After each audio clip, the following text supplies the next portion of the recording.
Reda, I work as a sales operations manager and I've been in the field for over 10 years.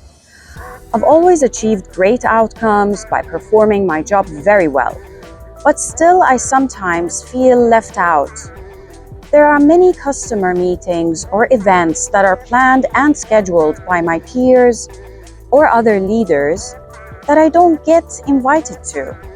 I believe this is slowing my career growth and I'm really not sure what's wrong.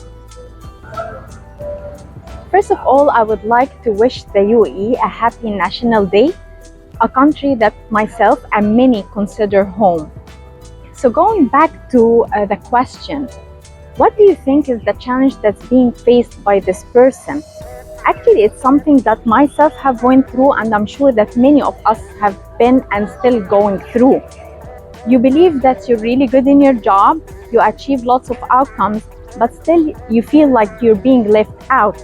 Many of us in this situation might actually start blaming others, might take it personal and go into negative vibes. And at this stage, I would like to put you and everyone else in the shoes of the peer or leaders who did not invite you to those events or meetings. Think about your relevance. Did those leaders or peers believe that you're relevant to the meeting? When they send the invite, did your name even pop up in their mind? Do they believe that you could have brought something to the table here? Think about all of those things. And this takes us to our topic today about how you become a really go-to person, how to create your own personal brand in your company and the market and the industry overall. Why personal branding is important? Remember, it has nothing to do with your title or the name of the company you're working for. It's more about you, your professionalism, your expertise, your personality, how you're defining yourself. And why it's important? Because it's great into making you relevant in the market and industry and the field overall, and also creates lots of opportunities that can help you in your career growth. It all starts with self-awareness. What really defines you? What's your focus? What's your expertise? What's your goal and mission that you want to achieve through the career growth by building more and further on this expertise by learning and applying? Do people know about that and you're becoming a go-to person for that knowledge and experience? Also think about your personality, because character plays a very important role here.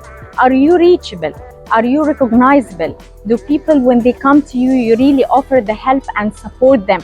All of this is very critical in order to define who you are and to keep building on it. Then comes creativity. It's not enough that you're really good in your job.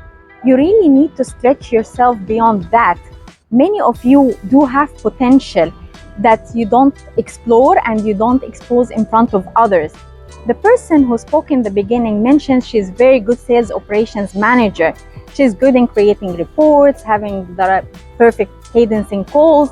But in reality, did she try to stretch herself beyond this by thinking about, for example, how to optimize the tools to generate reports faster and optimize on people time? Look into areas where cost reductions from her experience can really impact the overall business and strategy. So always think about how you can go beyond your comfort zone by stretching and actually sharing and contributing into wider perspectives. In meetings, if you have relevant thoughts that you want to share, please don't shy out. Be vocal and express your thoughts with everyone. Quality and consistency is very critical for creating your own personal branding. Are you a person who every single time do produce positive impact and outcomes? Do people also know about it? Think about if you're a program manager and you're serving customers. Are you a person who always they bring into delivering complex projects and you consistently deliver outcomes despite the variance of the complexities and people trust those outcomes? Does customers come back and ask for you by name? Does your teams also get excited when they know that you're being allocated as the program manager? All of this is critical for creating your personal branding. Which then leads us to visibility. do people know about what you're doing and those outcomes? Are you sharing knowledge? Sometimes sharing knowledge could be through public speaking, internal contribution into meetings and internal events, coaching and mentoring. All of these give back activities that can help into spreading your knowledge further, and sharing the knowledge of even your successful stories is important, so that you become eventually a go-to person and people will always come back to you. Widening your network is very important for your branding. And when we talk about network, it's internal and external. It's within your company and outside your company with industry experts and market experts as well.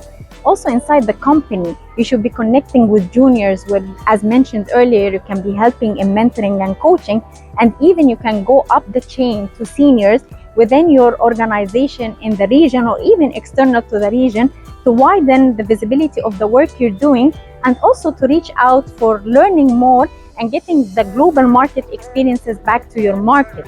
This all happens through contribution into internal projects, initiatives that at a broader level, contributing into even external initiatives that you might be interested in order to improve your reach in general.